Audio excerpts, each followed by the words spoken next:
News first channel ಹಾಗೂ ಡಿಜಿಟಲ್ನಲ್ಲಿ ಜಾಹೀರಾತು ನೀಡಲು ಈ ನಂಬರ್ಗೆ ಸಂಪರ್ಕಿಸಿ. ಸರ್ವಿಸ್ ಅಪಾರ್ಟ್ಮೆಂಟ್ನ ಲೆಡ್ಜರ್ಗಳನ್ನ ಎಸ್ಐಟಿ ಅಧಿಕಾರಿಗಳು ಜಾಲ ಆಡ್ತಾ ಇದ್ದಾರಂತೆ. ಯಾರ ಹೆಸರಲ್ಲಿ ಈ ರೂಮ್ ಬುಕ್ ಆಗಿತ್ತು, ಜೊತೆಗೆ ರೂಮ್ ಬುಕ್ ಆದ ಮೇಲೆ ಯಾರೆಲ್ಲ ಬರ್ತಾ ಇದ್ರು, ಜೊತೆಗೆ ರೂಮ್ ಬುಕ್ ಆದಂತಹ ಪ್ರತಿ ಎಲ್ಲವನ್ನೂ ಕೂಡ ಎಸ್ಐಟಿ ಅಧಿಕಾರಿಗಳು ಪಡಿತಾ ಇದ್ದಾರೆ. ಸಿಸಿಟಿವಿಯನ್ನು ಕೂಡ ಅಲ್ಲಿ ತಲಾಶ್ ನಡೆಸ್ತಾ ಇದ್ದಾರೆ.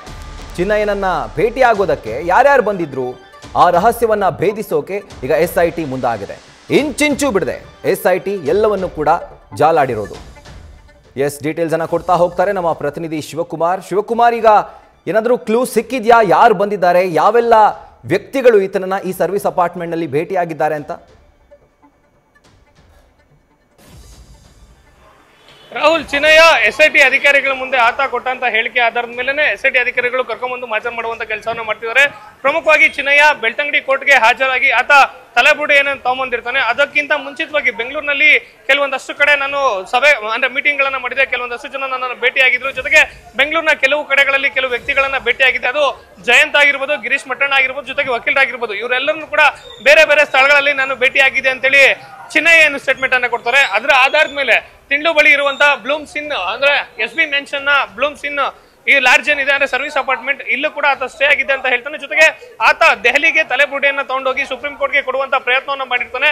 ಅದಕ್ಕಿಂತ ಅದರಾದ ನಂತರದಲ್ಲಿ ಬೆಳ್ತಂಗಡಿ ಕೋರ್ಟ್ ಹಾಜರಾಗಿ ಜೊತೆಗೆ ದಕ್ಷಿಣ ಕನ್ನಡ ಜಿಲ್ಲಾ SP ಅವರಿಗೆ ತಲೆಬುಡಿಯನ್ನ ಕೊಡೋದಕ್ಕಿಂತ ಮುಂಚಿತವಾಗಿ ಇಲ್ಲಿ SB ಮೆನ್ಷನ್ ಏನಿದೆ ಇಲ್ಲೂ ಕೂಡ ಆತ ಬಂದಿದ್ದ. ಅದು ಕೂಡ ಏಪ್ರಿಲ್ 10ನೇ ತಾರೀಕಿನ ನಂತರದಲ್ಲಿ, ಕಳೆದ ಏಪ್ರಿಲ್ 2ನೇ ವಾರದಲ್ಲಿ ಆತ ಇಲ್ಲಿ ಬಂದಿದ್ದ ಅನ್ನೋ ಸ್ಟೇಟ್ಮೆಂಟ್ ಅನ್ನು SIT ಅಧಿಕಾರಿಗಳ ಮುಂದೆ ಕೊಟ್ಟಿದ್ದಾನೆ. ಜೊತೆಗೆ SIT ಅಧಿಕಾರಿಗಳ ಮುಂದೆ ಚಿನ್ನಯ್ಯ ಕೊಟ್ಟಂತ ಸ್ಟೇಟ್ಮೆಂಟ್ಗೂ ಜೊತೆಗೆ ಆತನನ್ನ ಇಲ್ಲಿ ಕರ್ಕೊಂಡ್ಬಂದು ಮಾಜರನ್ನ ಮಾಡ್ತಿದ್ದಾರೆ, ಹೇಳಿಕೆಯನ್ನ ದಾಖಲು ಮಾಡ್ತಿದ್ದಾರೆ. ಜೊತೆಗೆ ಇಲ್ಲಿ ಯಾವ ರೂಮ್ ನಲ್ಲಿ ಆತ ವಾಸ್ತವ್ಯನ ಹೂಡಿದ್ದ, ಜೊತೆಗೆ ಆತ ಕೊಟ್ಟಂತ ಹೇಳಿಕೆಯಲ್ಲಿ ಇದ್ದಂತ ದಿನಾಂಕಕ್ಕೂ ಜೊತೆಗೆ ಇಲ್ಲಿ ಬಂದು ಲೆಡ್ಜರ್ ಪರಿಶೀಲನೆ ಮಾಡುವಂತ ಕೆಲಸವನ್ನ SIT ಅಧಿಕಾರಿಗಳು ಮಾಡ್ತಿದ್ದಾರೆ.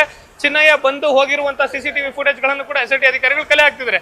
ಪ್ರಮುಖವಾಗಿ ಚಿನ್ನಯ್ಯ SIT ಅಧಿಕಾರಿಗಳ ಮುಂದೆ ಸುಮಾರು ಕೆಲವು ಮಂದಿಗಳನ್ನ ನಾವು ಇಲ್ಲಿ ಭೇಟಿಯನ್ನ ಮಾಡಿದ್ವಿ. ಜೊತೆಗೆ ತಲೆಬುಡ್ಡೆ ವಿಚಾರಕ್ಕೆ ಸಂಬಂಧಪಟ್ಟಂತೆ ಅಲ್ಲಿ ಏನು ಹೋಗಿ ಏನೆಲ್ಲ ಸ್ಟೇಟ್ಮೆಂಟ್ ಅನ್ನ ಕೊಡಬೇಕು, ಜೊತೆಗೆ ವಕೀಲರ ಮುಂದೆ ಯಾವೆಲ್ಲ ಹೇಳಿಕೆಗಳನ್ನ ದಾಖಲು ಮಾಡಬೇಕು, ಕೋರ್ಟ್ಗೆ ಕೊಡುವಂತ ಕಾಪಿಗೆ ಸಂಬಂಧಪಟ್ಟಂತೆ ಯಾವೆಲ್ಲ ವಿಚಾರಗಳನ್ನ ದಾಖಲು ಮಾಡಬೇಕು ಅನ್ನೋದನ್ನ ಡಿಸ್ಕಸ್ ಮಾಡಿದ್ದು ಇದೇ SB ಮೆನ್ಷನ್ ಅಪಾರ್ಟ್ಮೆಂಟ್ ನಲ್ಲಿ ಅಂತೇಳಿ SIT ಅಧಿಕಾರಿಗಳಿಗೆ ಸ್ಟೇಟ್ಮೆಂಟ್ ಅನ್ನ ಕೊಟ್ಟಿದ್ದಾನೆ. ಹೀಗಾಗಿ ಆತ ಕೊಟ್ಟಂತ ಹೇಳಿಕೆಯಲ್ಲಿ ಏನ್ ಏಪ್ರಿಲ್ 2ನೇ ವಾರದಲ್ಲಿ ನಾನು ಈ ಒಂದು ಸರ್ವಿಸ್ ಅಪಾರ್ಟ್ಮೆಂಟ್ ಗೆ ಬಂದಿದ್ದೆ ಅನ್ನೋ ಹೇಳಿಕೆಯನ್ನ ಕೊಟ್ಟಿದ್ದಾನೆ. ಅದರ ಅನ್ವಯವಾಗಿ ಲೆಡ್ಜರ್ ಬುಕ್ ಪರಿಶೀಲನೆ ಮಾಡುವಂತ ಕೆಲಸ ಆಗಿರ್ಬೋದು, ಜೊತೆಗೆ CCTV ಪರಿಶೀಲನೆ ಮಾಡುವಂತ ಕೆಲಸಕ್ಕೆ ಸದ್ಯ SIT ಅಧಿಕಾರಿಗಳು ಮುಂದಾಗಿರುವಂತದ್ದು. ಸದ್ಯಕ್ಕಿರುವಂತಹ ಮಾಹಿತಿ ಪ್ರಕಾರ ಇನ್ನೂ 1 ತಾಸುಗಳ ಕಾಲ ಈ ಒಂದು ಸರ್ವಿಸ್ ಅಪಾರ್ಟ್ಮೆಂಟ್ ನಲ್ಲಿ SIT ಅಧಿಕಾರಿಗಳು ಮಾಜರ್ ಮಾಡ್ತಾರೆ. ನಂತರದಲ್ಲಿ ಗಿರೀಶ್ ಮಟ್ಟಣ್ಣನವರ ನಿವಾಸಕ್ಕೂ ಕೂಡ ಕರ್ಕೊಂಡು ಹೋಗಿ ಅಲ್ಲೂ ಕೂಡ ಮಾಜರ್ ಮಾಡುವಂತಹ ಸಾಧ್ಯತೆಗಳು ಇದೆ ಅನ್ನೋ ಮಾಹಿತಿ ಸದ್ಯಕ್ಕೆ ಬರ್ತಿರುವಂತದ್ದು. Rahul, right Shivakumar, thank you ಡೀಟೇಲ್ಸ್ಗೆ.